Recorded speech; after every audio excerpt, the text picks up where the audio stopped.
Ce jour dédié pour l'élévation de l'âme, de l'herbe, de Perla, de mort béni, dont c'est aujourd'hui l'anniversaire du décès. Alors la question de Yona.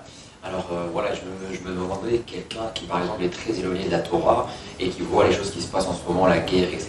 Et peut-être qu'il se dit qu'il y a quelque chose qui va se passer, peut-être le Mashiach, etc. Mais il est loin, donc il se sent limite pas concerné. Qu'est-ce que lui doit faire? Qu'est-ce qu'il doit penser? Est-ce que c'est bien pour lui que le Mashiach vienne? Ou est-ce que...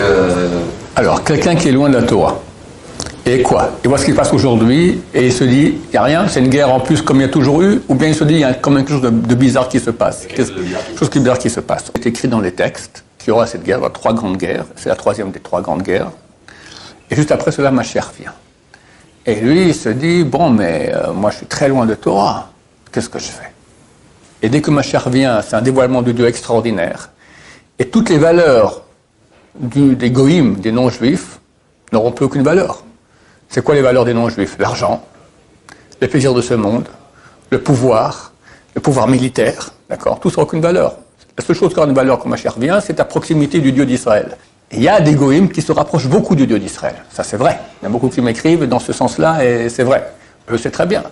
Mais quelqu'un qui pense qu'à montrer qu'il est le plus grand, le plus beau, le plus fort, et à écraser l'autre par sa puissance, comme tous les grands rois de l'histoire, Goy. C'est qui les grands rois de l'histoire? Donnez-moi des noms. Charlemagne. D'accord? C'est un antisémite de première. Qui encore? Louis XIV, Charles Quint, idem. Pas moins des grands. Alexandre le Grand. Ah, il est grand. Tous les autres à côté, c'est des nuls. L'empire qu'il a fait, depuis la Grèce jusqu'en Inde. Ah, il faut le faire, hein? Eh bien, je crois qu'à l'âge de 30 ans, il avait déjà conquis l'Inde. Il est dans sa tente là-bas, dans le quartier général, avec son compagnon d'armes. Il s'énerve contre lui, il sort le poignard et le tue. Ah, c'est un homme, ça? C'est une bête. Richard Cœur de Lion, hyper antisémite. Napoléon, c'est quoi? Napoléon, il n'a pas tué des juifs, mais il a vu assigner le peuple juif. Il a fait le consistoire, il a dit on va faire truc comme ça. Le but c'est assigner, et ça n'a pas mal marché, parce que la France, hein, c'était le pays. Il y avait le plus grand de la Torah à l'époque, il y a 150 ans, il s'appelait Rav Israël Salanter. Et lui, à la fin de sa vie, il est parti à Paris. J'en sais pas. 3-4 ans, il était à Paris pour essayer un peu de remonter le niveau. C'était la histoire, il y a 150 ans. Il a dit, à Paris, il y a beaucoup de Yirat Shamayim, beaucoup de crainte de Dieu. Tout celui qui arrive à Paris, il perd toute sa crainte de Dieu. Alors elle reste là-bas, perd le crainte de Dieu par terre à Paris. D'accord, déjà il y a 150 ans, aujourd'hui c'est la puissance 10 000. Les grands d'Israël, c'est quoi? C'est des gens d'une sensibilité à l'autre, d'une honnêteté, d'une droiture, d'une non-violence. S'il faut violence, il faut. Il y a aussi des cas de peine capitale, etc. Mais rien pour l'honneur de soi-même. Rien. Le plus grand du peuple juif, Moshe Rabbeinu. Alors il y a un compliment sur lui dans la Torah. L'homme le plus humble qu'il y a sur terre. Toute l'humanité reconnaîtra la véracité du Dieu d'Israël, elle va le servir, ceux qui resteront. Alors quelqu'un qui commence à voir que peut-être on va arriver dans cette situation. Alors nous on le conseille beaucoup, de rapidement commencer à se rapprocher de Dieu. Se repentir sur le passé qu'il a fait contrairement au désir de Dieu, et faire le maximum. Il ne pourra pas être un grand tzaddik, un grand juste en quelques jours, parce que ça va aller très vite, d'accord? Mais au moins, il montre à Dieu qu'il avance. Il a compris, ok, alors je commence à avancer. La 9e plaie, c'était la plaie d'obscurité. Le Rav Eliashiv, on a vu le Rav Eliashiv qui était le grand de la génération. Son grand-père, c'est le plus grand kabbaliste ashkénaze des derniers siècles. Je lui ai dit, comment ça se fait qu'il y a eu l'obscurité? C'est marqué, il y a eu l'obscurité pour les Égyptiens, et au Béné Israël, il y avait de la lumière dans toute leur demeure.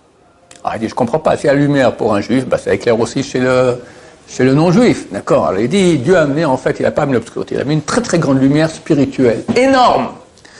Un projecteur 20 000 watts dans les yeux. Qu'est-ce que ça fait? Tu vois tout noir, tu es aveuglé.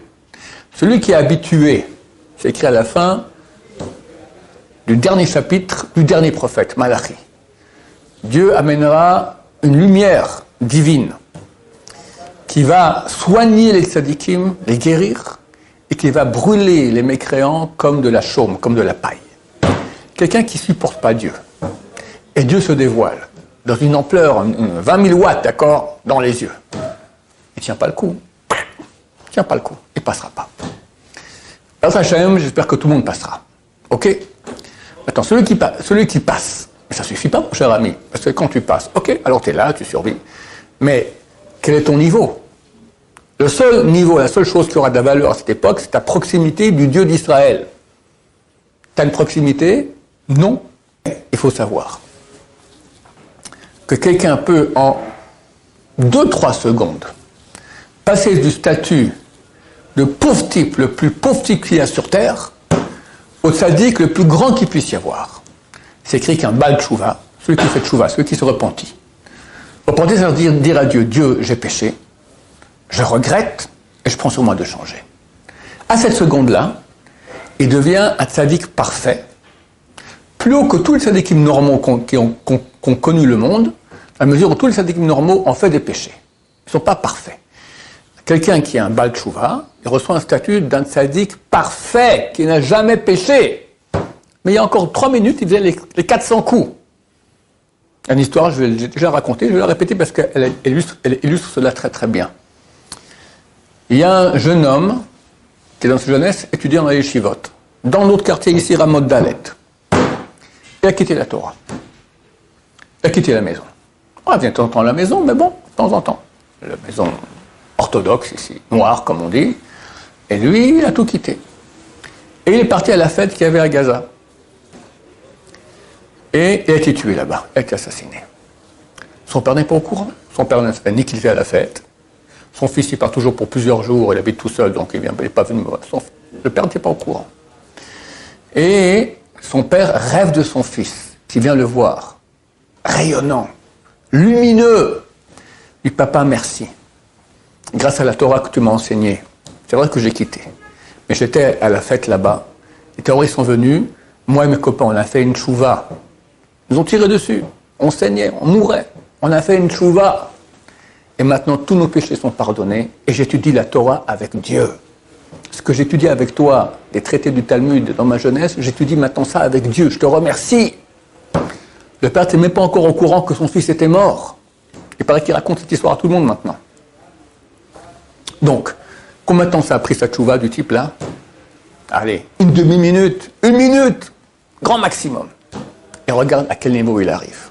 Donc, Noé reçoit l'ordre de prendre toutes les créatures animales du monde et les mettre dans l'arche. Comment tout le monde rentre là-bas, c'est un miracle. Impossible.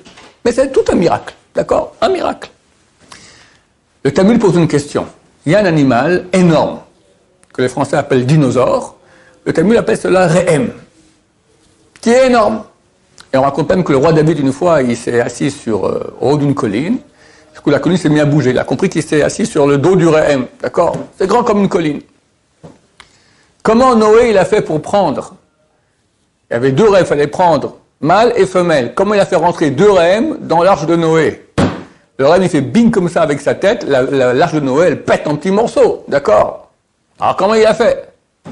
La Gemara donne 2 réponses. Première réponse, il a pris des bébés rehem. Un bébé rehem, c'est grand comme un mammouth. Mais un mammouth, on peut le faire rentrer dans l'arche de Noé. Deuxième réponse de la Gemara, les 2 rehem sont restés dehors. Mais ils ont mis le museau dans l'arche.